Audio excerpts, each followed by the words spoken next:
Hello, welcome to today's maths tutorial video where we're going to be looking at how to do binomial expansion but with fractional and negative powers. Dun dun dun. But I know what you're probably thinking straight away, which is what the hell do I even mean by that? Because that seems quite confusing, so I think I should start by actually answering that question. Of course, we should probably start by taking a trip back to actually what we did with binomial expansion before, because I'm hoping you're already familiar with the idea of doing binomial expansion with positive integer powers. Let's say, for instance, 1 plus x to the power of 3. Now, what we could do is we could choose to multiply out the brackets by hand, and in that case you would have to do 1 plus x times by 1 plus x times by 1 plus x. And if you were to then fully multiply out those brackets by expanding everything in the way you're meant to, then you would eventually end up with 1 plus 3x plus 3x squared plus x cubed. But binomial expansion then provided a quicker way of doing this because it effectively looked at the inner workings of what's going on when you are expanding those brackets and effectively provides a hack for doing this much quicker. The other interesting aspect about binomial expansion before was it was what we could call an algebraic identity. That means that these expressions are all mathematically equivalent to each other and hold the same algebraic value. And by that, I mean that you could plug any value of x that you like into the expression we've got on the left, and then plug that same number in to the expression we've got on the right, and the number you get out of both of those results would be exactly the same, no matter what value of x you plugged in. So that's what we were dealing with before, but therefore what does that mean when we start trying to change that power to either a fractional power like x to the power of a half, or let's say we've got a negative power like 1 plus x to the power of minus 2. Well, it's worth acknowledging that this is where it starts getting a bit weird, because the problem is 1 plus x to the power of a half, well, because that power is a power of a half, that means 1 plus x all square rooted, and that means we don't have several pairs of brackets that we are multiplying out in the traditional sense. And equally, even if you have a negative power, that also causes problems, because a negative power means it's happening on the bottom of a fraction. And although that means you could then write all the brackets on the bottom of the fraction and then start multiplying them out, that means you're going to have this really long polynomial on a denominator, and the problem is we don't really like lots of algebra being in denominators if we can avoid it, just because denominators of fractions are in general a bit of a pain to deal with and manipulate when we're trying to do other actions to them. So therefore, that's not very nice either. So it's worth mentioning when we're now going to try and do binomial expansion with negative and fractional powers, we don't actually really mean multiplying out the brackets in the traditional sense. So therefore I'm not really thinking about those two expressions that I've written there, and instead what we're trying to do when we're doing binomial expansion with fractional negative powers is we're trying to find what could be viewed as an algebraic estimate for these expressions here and here. This is an area of maths that you could study in much more detail, and there's a much more detailed explanation that could be given, but this is all you really need to know about this stuff for the purposes of Maths A-level. So, with that said, how are we actually going to find this estimate for this algebra expression we've got here? Well, good news, there's a formula for it, and the reason this stuff is called binomial expansion, despite it not really being the same as what we're doing before, is because the formula we use to estimate these new expressions does have a striking resemblance to what we were doing with binomial expansion before. In other words, the things inside the brackets in this case are 1 and an x being taken to various powers for each other, and then also we're combining that with the NCR bit that you used to have in binomial expansion before, and that's what you're seeing when you're seeing all these n's and n-1s and weird things being multiplied on the denominators. That's effectively what the formula for NCR is in each of those cases. So we are still doing similar things to what we were doing before, and that's why we still call it binomial expansion, even though it isn't that traditional multiplying out brackets you were used to before. It's worth pointing out though that this estimate only works for certain values of x. Unlike traditional binomial expansion, which literally works for all values of x, as I said a few moments ago, this estimation with this formula only works for x values between 1 and minus 1. Often though, this is notated in official documentation as the modulus of x being less than 1. But just be aware that does mean the same thing as saying x is between 1 and minus 1. But there's good news, and that is that this formula is in the form booklet. So you don't need to remember it off by heart, and instead you just need to be aware that it's there and also how to use it properly.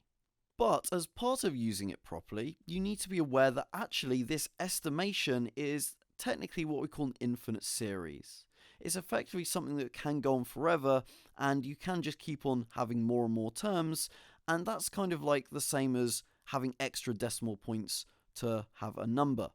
If you got 1/3 as a fraction, of course you can write that as 0.33, but that's a bad estimation.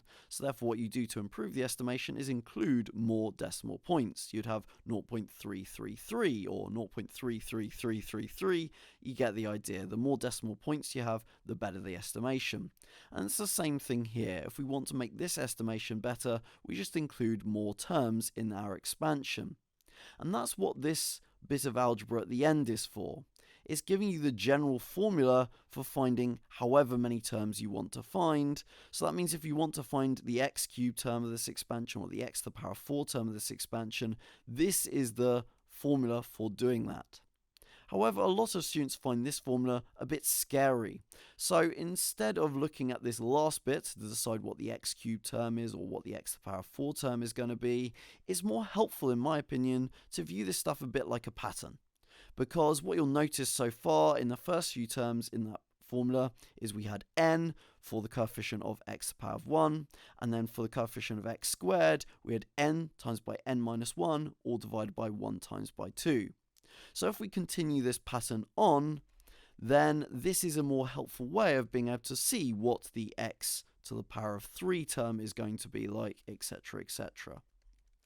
So the thing to help you spot this pattern is to first realize that when we're saying n lots of x, it's more helpful to view that as n over 1. And therefore, if we're trying to find the x to the power of 3 term, I'm going to tell you that that would be n times by n minus 1 times by n minus 2, and then all divided by 1 times 2 times 3. And that would be the coefficient in front of x cubed. So have a look at this. Can you see the pattern I'm doing yet? I'll tell you what. Pause the video for just a few seconds and try to have a guess at what the x to the power 4 term would be using this pattern. So pause the video and then let's see what the actual x to the power 4 term would be. This is what it would be. Let's see if your guess was correct. It would be n times by n minus 1 times by n minus 2 times by n minus 3, all divided by 1 times 2 times 3 times 4. And that would be how many lots of x to the power 4 we have.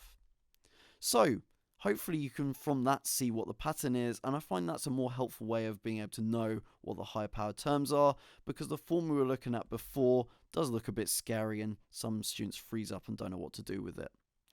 But it is therefore worth mentioning that these extra terms I've written here and here are not directly in the form booklet because they've got that other formula for describing these things. So if you do want to do it this way, you are going to have to kind of remember the pattern if you want to do it this way.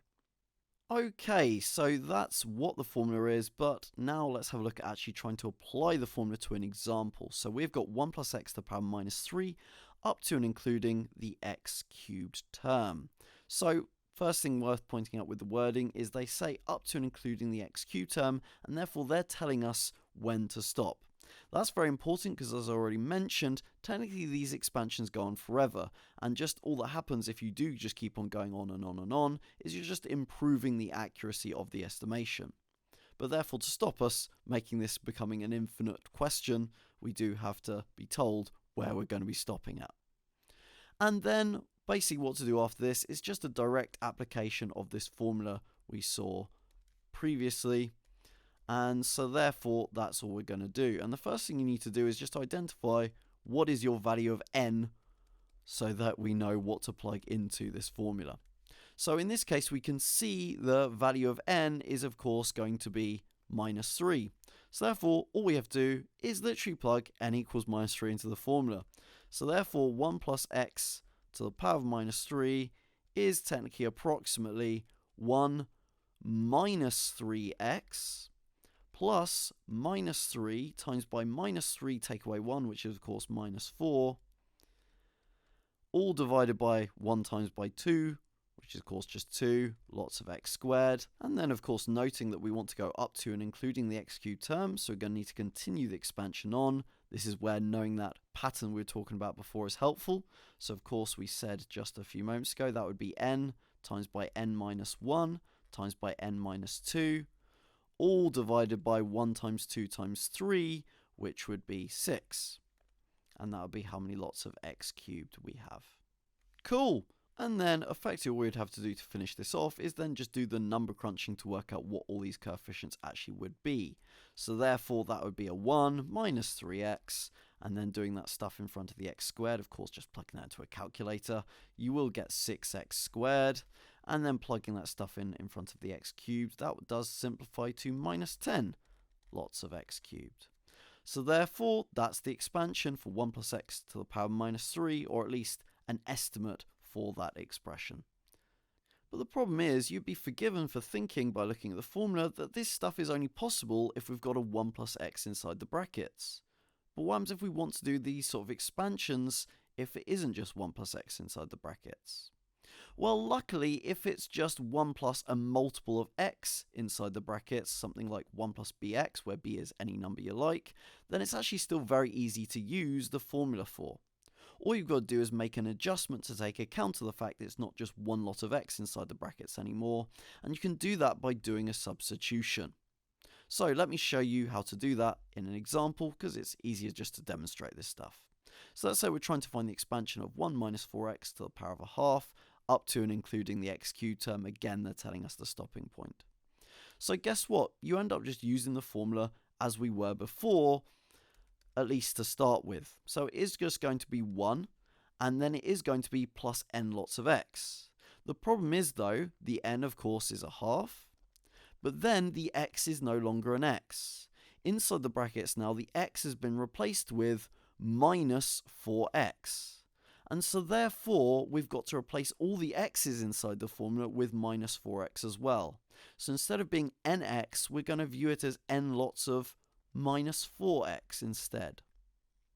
Then the next bit of the formula is n times by n minus 1 all over 2. So therefore that, in this case, would be half times by a half minus 1 on the top, and then divided by 1 times by 2. And then instead of being x squared though, it's now going to be minus 4x all squared. Make good proper use of brackets here, because I really do mean minus 4x all squared, not just minus 4 lots of x squared. And then for the x cubed term, it's going to be our n times by our n minus 1 times by n minus 2, all divided by 1 times 2 times 3. And it would be x cubed normally, but now this time it's going to be minus 4x all cubed. Cool!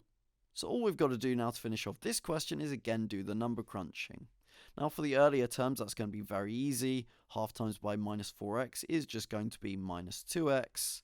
But then you've got to be really careful with this stuff over here. For instance, minus 4x all squared, it's worth bearing in mind means minus 4x times by minus 4x. So therefore, that is going to be positive 16x squared. So therefore, what you're effectively doing, another thing that sometimes students find helpful to view as, is to remind themselves of this index law here. If you've got two things being multiplied and then being taken to a power, that's the same as taking those things individually to that power. So therefore, I'm doing minus 4 squared and then x squared.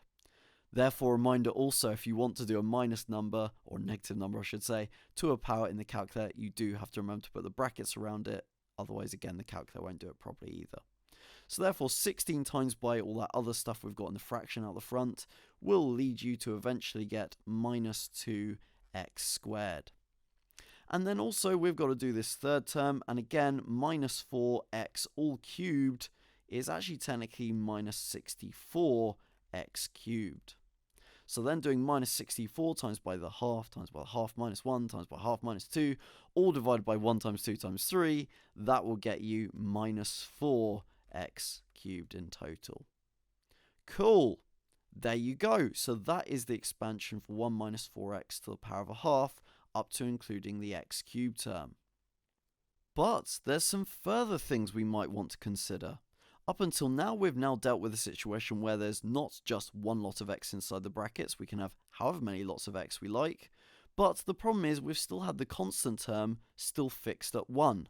What happens if that number is something different, like 2 or 3 or whatever you want it to be? How can we deal with that? And then it's also worth noting that I did point out earlier that the formula is only valid for x values between 1 and -1, but there's some further things I need to talk to you about that as well. But at this stage, I feel like this video is covered enough, so do stay tuned because I'll have videos covering both those issues I just mentioned.